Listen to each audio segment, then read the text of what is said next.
Goodbye, classmates! Naaalala nyo pa ba kung paano tayo nagkakilala? Naaalala nyo pa rin ba kung paano tayo nagsimula? Na kung saan ay nandun pa ang salitang ya at wala pang masyadong kibo ang isa't isa. Hanggang sa magpakilala tayong lahat sa harapan upang sabihin ang ating mga pangalan. Siyempre sa una kinakabahan, lalo na kung ikaw ay nasa unahan. Habang lumilipas sa mga araw, nagabago ang ating mga galaw. At tila ba ang salitang ya ay unti-unti nang natutunaw. Nandiyan yung mga malalakas ang boses na akalain mong sumisigaw. At umabot din sa punto pipili tayo ng kakaibiganin na magiging kasama natin, lalo na pagbibili ng mga kain sa kantin. Kung sakali mang gugutumin, sari-sari ang kakainin.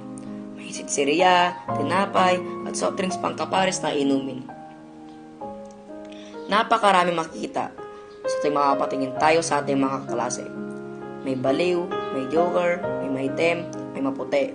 May maganda, may pogi, may nakabrace, may bungi. May singkit, may sayad, may flat, at yung iba halos wala ng pake.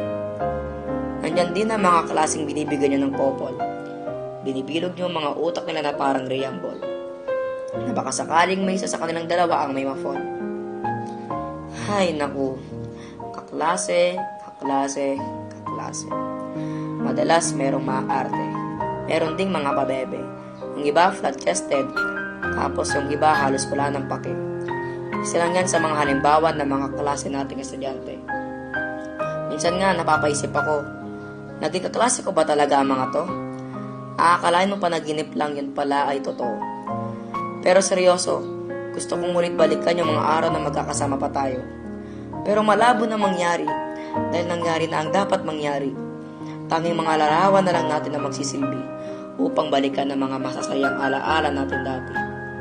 Sa kabila ng katuwaan ay may kasiyahan. Sa kabila ng kalungkutan ay may kabigatian. Sa kabila ng kopyahan ay may kasagutan. Sa kabila ng awayan ay may bangayan. Sa kabila ng biruan ay may tawanan. At sa kabila ng masasayang alaala ay may samahang di malilimutan. Yan ang mga pangyayaring malabo kong makalimutan. Sa dami ng ating mga pinagdaanan, tumatak sana sa ating isipan ang mga aral na natutunan.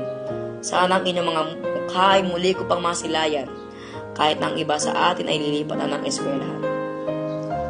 Huwag tayong manghinayang na para bang wala ng ibang makikilalang kaklase sa susunod na baitang.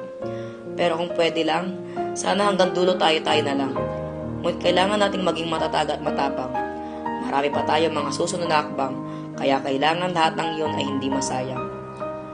Bubuo ulit tayo ng kanya-kanyang istorya. Bubuo muli ng panibagong simula. Babalik muli ang lahat sa umpisa.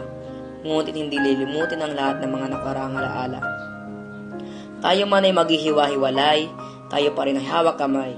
Sabay-sabay nating alakbay ng bagong yugto ng buhay. Lahat tayo sama-samang mangangarap at magtatagumpay.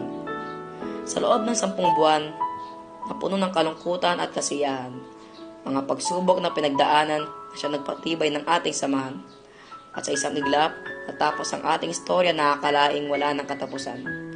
Ngunit ito na ang pangyayaring di inaasahan, mga pangyayaring tiyak na hindi natin magugustuhan. Subalit hanggang dito na lang ang ating hantungan, at ang isa't isa ay atin ang iiwan. Huwag kayong iiyak, ang Diyos ay maraming plano at balak. Nasanay sa mga isip natin ay magmarka at tumatak. Mga luwa niyo wag hahayang pumatak at wag hahayang bumagsak. Sapagkat pag nakikita ko kayong umiyak parang puso ko'y winawasak. Ang mga araw na sinulit natin ngunit parang kulang pa rin. Masyado pa yatang bitin dahil ang 10 buwan ay hindi sapat para sa atin. Mamimiss natin ang ating mga nakabating kaaway. Mamimiss din na ang mga kaklaseng nagsilbi na rin natin nanay at tatay. Sila ang halos umaawat pag sa atin ay may nag-aaway. Sila rin ang sumasaway pag tayo'y pasaway. Pag walang guro, sila ang magsisilbing bantay. Sila ang magsisilbing gabay at kaagapay. Mamimiss din natin ang mga kaklaseng nagkokopyahan. Mga kaklaseng nauna pa sa guro tuwing uwian. Mga kaklaseng nagtatakbuhan at naghahabulan. Mga kaklaseng walang sawa nagtatawanan sa oras ng kasiyahan. Mga kaklaseng daig pa ang artista sa dramahan. Mga kaklaseng joker na dinig pa ang komedyan. Mga kaklaseng pinapasaya ka sa oras ng kalungkutan. Mga kaklaseng walang sawang gumagawa ng kalokohan. At mga kaklaseng hindi ko makakalimutan. Mag-iingat kayo palagi. Ingatan ninyo lagi ang inyong mga sarili. Walang bibitawan naman na mangyari at tayong lahat ay mag-aaral ng mabuti.